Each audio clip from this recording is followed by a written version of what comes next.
बहुत छोटी छोटी बारीकियां या फिर छोटी छोटी विवरण कभी कभी इतने बड़े रहस्यों तक, इतने बड़े राजों तक हमारे लिए द्वार खोलते हैं।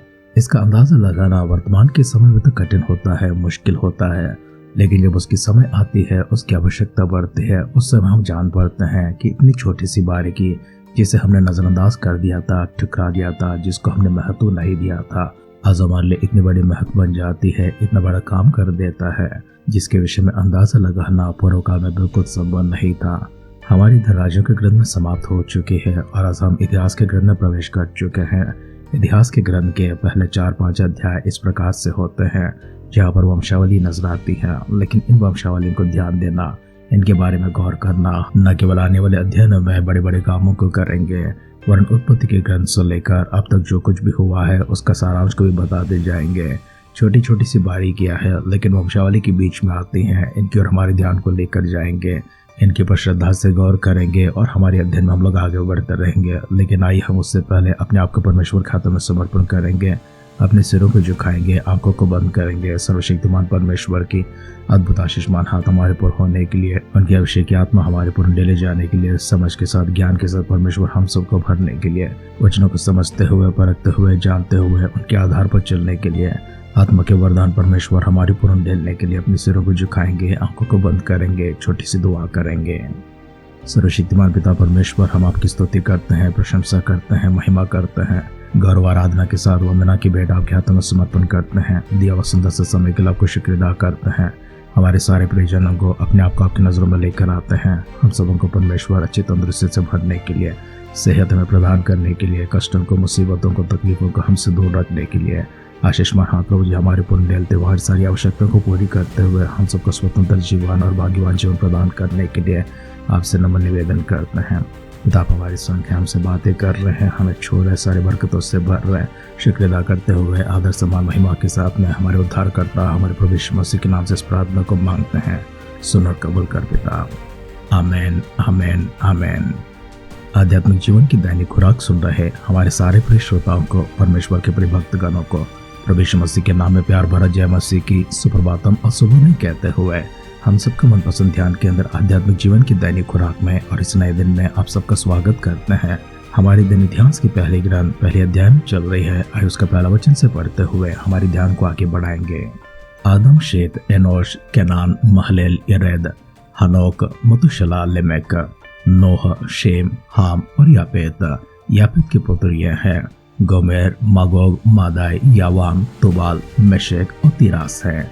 और गोमेर के पुत्र अश्कनज, दीपद और तोगरमा है। और यावान के पुत्र एलिशा, तशीम्श और कित्ती और रोदानी लोग हैं। हाम के पुत्र कोश, मिस्र, पोत और कनान है। और कोश के पुत्र सबा, हवेला, सबात, रामा और सत्ता का है। और रामा के पुत्र शबा और दादान है। और कोश से निम्रुद उत्पन्न हुआ, पृथ्वी पर वही पहला वीर हुआ। निम्रुद की यहाँ हमारी पठन को रोकते हैं, थोड़ा विवरण लेकर इसके आगे बढ़ते हैं। कुछ से निम्रुद उत्पन्न हुआ, पृथ्वी पर वही पहला वीर हुआ। अर्थात इसके बारे में ऐसा लिखा हुआ है, ये तो पराक्रम था है, परंतु उसकी साहस इतनी थी, उसकी वीरता इतनी थी और उसकी हिम्मत भी इतनी थी कि वो परमेश्वर के विरोध में खड़ा हो जाता है। इसलिए निम्रुद के बारे में कहा जाता है, निम्रुद के समान कौन है जो परमेश्वर के विरोध में खड़ा हो सकता है। आइए हम आगे बढ़ते हैं 11 वचन से। और मिस्र से लूदी, अनामी, लहावी, तप्ती, पत्रुसी, कसलुही, वहां से पलिस्ती निकले और कप्तोरी उत्पन्न हुए। यहाँ पर भी थोड़ा विराम को लेते हैं। पलिस्तीन की आरंभ कहाँ से होती है? हम कोश के वंश से ही देखते हैं। कोश के वंश में उत्पन्न हुआ पत्रुसी, कसलुही, वहीं से पलिस्तीन निकलाते हैं और कप्तोरी वहीं से उत्पन्न होते हैं। 13 वचन से कनान से उसका जेठा सीदोन और हेता और यबूसी, एमोरी, गिर्गाशी, हिवी, अर्की, सिनी, अरवदी, सामरी और हमाती उत्पन्न हुए। शेम के पुत्र एलाम, अशूर, अर्पक्षद, लोद, अराम, ऊस, होल, गेतेर और मेशेक है। और अर्पक्षद से सेला और सेला से एबर उत्पन्न हुआ। 19 वचन में देखते हैं, और एबर से 2 पुत्र उत्पन्न हुए। एक का नाम पेलेग इस कारण से रखा गया कि उसके दिनों में पृथ्वी बांटी गई, और उसके भाई का नाम योक्तान था। एबर के पुत्रों में से एक का नाम पेलेग रखा जाने के कारण यह था कि उसके दिनों में पृथ्वी बांटी गई थी। इसका मतलब यह नहीं कि उसके पैदा होने के कारण से पृथ्वी बांटी गई है। जो एकमात्र पृथ्वी थी वह 7 खंडों में बढ़ चुकी है। पृथ्वी के 7 खंडों में अलग होने का कारण था भूडोल। भूडोल के कारण पृथ्वी में भाग हो जाते हैं या फिर दरार पड़ते हैं, जिससे वो विभाजित हो जाता है। और अब पृथ्वी को विभाजित हुआ देखते हैं। उसी समय एक व्यक्ति का जन्म होता है और उसका नाम इसी कारण से पेलेग दिया, क्योंकि पृथ्वी बांटी गई थी। उसका भाई का नाम योक्तान था।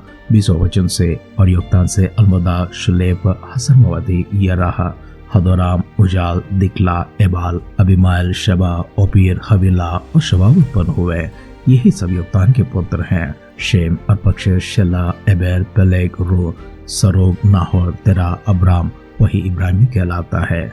इब्राहिम के पुत्र इसहाक और इश्माएल हैं। इनकी वंशावलियां ये हैं: इश्माएल का जेठा नवायोत, फिर केदार, अदबेल, मिस्बाम, मिस्मा, दुमा, मसा, हदद, तेमा, ये तो नापीश, केदमा, ये इश्माएल के पुत्र हैं।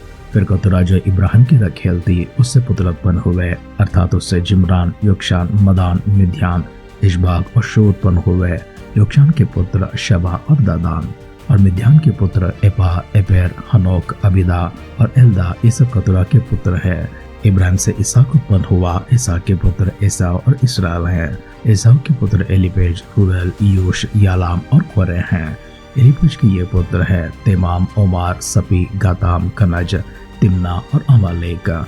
रोयल के पुत्र नता, जरा, शमा और मिर्जा। शेर के पुत्र लोतान, सोबाल, सिबोन, अना, दिशोन, एसेर और दिशान हैं। और लोतान के पुत्र होरी और होमाम। और लोतान की बहन तिम्ना थी। शोबाल के पुत्र अलियान, मानद, एबाल, शपी और ओनाम हैं।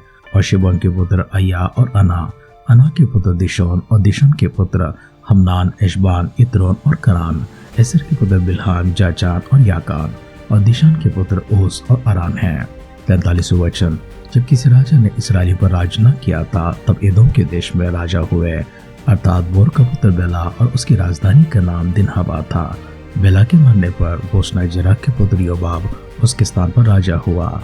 और योबाब के मरने पर तिमानियों के देश का होशाम उसके स्थान पर राजा हुआ। फिर होशम के मरने पर बदद का पुत्र हदद उसके स्थान पर राजा हुआ। ये वही है जिसने मिद्यानी को मोआब के देश में मार लिया, और उसकी राजधानी का नाम अबीद था।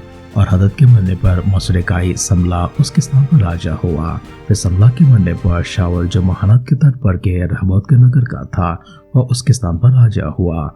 और शावल के मरने पर अब्बोल का पुत्र बालहनान उसके स्थान पर राजा हुआ। और बालहनान के मरने पर हदद उसके स्थान पर राजा हुआ, और उसकी राजधानी का नाम पाई था। और उसकी पत्नी का नाम महदबेल था, जो मेजाब की नतनी और मतरे की बेटी थे। और हदद मर गया। फिर एदोम के अधिपति ये थे, अर्थात अधिपति तिम्ना, अधिपति अल्या, अधिपति यतेद, अधिपति अहोलीवामा, अधिपति एला, अधिपति पिनोन, अधिपति कनज, अधिपति तेमान, अधिपति तिमसार, अधिपति एला, अधिपति पिनोन, अधिपति कनज, अधिपति तेमान, अधिपति मिस्पार, अधिपति मगदियल, अधिपति इराम। एदोम के ये अधिपति हुए। इतिहास का पहला ग्रंथ पहला अध्याय का पहला वचन से लेकर आखिरी वचन तक हमने पढ़कर सुना है। हमारे इस अध्ययन में हमने आदम से लेकर वंशावली को शुरू किया है, और किस प्रकार से पृथ्वी बढ़ जाती है, और किस प्रकार से परमेश्वर के विरोध में निम्रोद खड़ा हो जाता है, और किस प्रकार से राजा और अधिपतियों का समय आ जाता है। हमने देखा इसराइल का जब कोई राजा ना था, उस समय एदोम देश में राजा हुआ करते थे। राजाओं से लेकर उसके बाद अधिपतियों के समय तक हमने गौर किया है। हमारे इस अध्ययन में कुछ बारीकियों को हमने देखा है। शेष बातों को हम कल के ध्यान में देखेंगे। परमेश्वर की ओर से एक आश्वासन और एक विश्वास के शब्द आपके पास पहुंचाना चाहते हैं। जिस तरह से आदम से लेकर उनके संतानों को एक एक पीढ़ी के बाद एक एक संतान को हमने देखा है। अब तक हमने कई सारी पीढ़ियों को देखा है। इनमें से कोई भी नाम ऐसा नहीं है जो चूक गया हो, जिसका अर्थ यह है कि परमेश्वर हर किसी की जानकारी को रखते हैं और पूरी जानकारी को रखते हैं। आपकी जानकारी परमेश्वर की दृष्टि में है। कोई ऐसी बात नहीं है जो परमेश्वर से आपके बारे में छुपी हुई हो। कोई ऐसे दर्द नहीं है जो परमेश्वर से छुपी हुई हो। कोई ऐसी आवश्यकता नहीं है जो परमेश्वर से छुपी हुई हो। और कोई ऐसा काम भी नहीं है जो आपने किया है और परमेश्वर की नजरों से छुपी हुई हो। इसलिए अपने आप को परमेश्वर के हाथों में समर्पण करेंगे।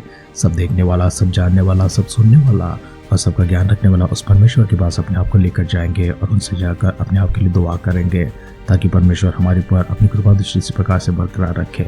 हम सबको आशीषों से भरते रहे, अपनी बरकतों से भरते रहे, अपनी सामर्थ से भरते रहे। सिरों को झुकाएंगे, आंखों को बंद करेंगे, छोटी सी प्रार्थना करेंगे। अनुग्रहकारी पिता परमेश्वर, एक और बार आपको शुक्र अदा करते हैं। हम आपकी स्तुति करते हैं, आपकी महिमा करते हैं, प्रशंसा वगैरह करते हैं। अद्भुत से समय के लिए, आपके वरदानों के लिए, आपके वचनों के लिए परमेश्वर आपकी स्तुति करते हैं, प्रशंसा करते हैं, महिमा करते हैं। कृतज्ञ होकर प्रभु जी धन्यवाद की बेटा आपके हाथों में लेकर आते हैं। हमसे बातें करने के लिए धन्यवाद, हमारे बारे में जानकारी रखने के लिए धन्यवाद, हमारी देखभाल करते हुए हमारी आवश्यकताओं को हम तक पहुंचाने के लिए प्रभु आपको धन्यवाद करते हैं। कष्टों को, मुसीबतों को हमसे दूर करते प्रभु जी, पुकारों को सुनते हैं, उत्तर देते हैं, शुक्र अदा करते हैं। प्रभु यीशु मसीह के बादलों के आगमन का विलंब होगी, कल सुबह फिर से एक बार हम इसी प्रकार से मिलकर आपकी स्तुति करने, आराधना करने, हम सब सजीवों की संख्या में, भाग्यवानों की संख्या में, आशीर्वाद की गिनती में रखने के लिए दुआ करते हैं। अगर हमारे मिलने से पहले प्रभु यीशु मसीह के बादलों के आगमन संभव होगी तो प्रभु वहाँ पर शामिल करने के लिए दुआ करते हैं। पिता अपने प्रार्थनाओं को सुनकर उत्तरों के लिए धन्यवाद करते हुए आभार मन के साथ में हमारे उद्धारकर्ता हमारे प्रभु यीशु मसीह के नाम से इस प्रार्थना को मांगते हैं। सुन और कबूल कर पिता, आमेन, आमेन, आमेन। इस प्रकार से वचन में हमने सुना है, परमेश्वर की आंखें निरंतर अपने भक्तों की ओर होती है। सारी जानकारी परमेश्वर अपने भक्तों की रखते हैं। परमेश्वर की अपनी कृपा दृष्टि आपके पर इसी प्रकार से होती रहे। परमेश्वर के आशीषमान हाथ हमेशा आपके पर इसी प्रकार बरकरार रहे। परमेश्वर आपको जाने, पहचाने, आपके संग चलता रहे और आप भी परमेश्वर को जानकर, पहचान कर उनके संग चलते रहे। हमारी इसी दुआ और कामना के साथ आज की ध्यान की पर समाप्त करते हैं। आप सुनते रहिए, सुनाते रहिए आध्यात्मिक जीवन की दैनिक खुराक। कल फिर मिलेंगे। अपना ख्याल रखिए, अपनों का ख्याल रखिए, दूसरों का भी ख्याल रखिए। God bless you.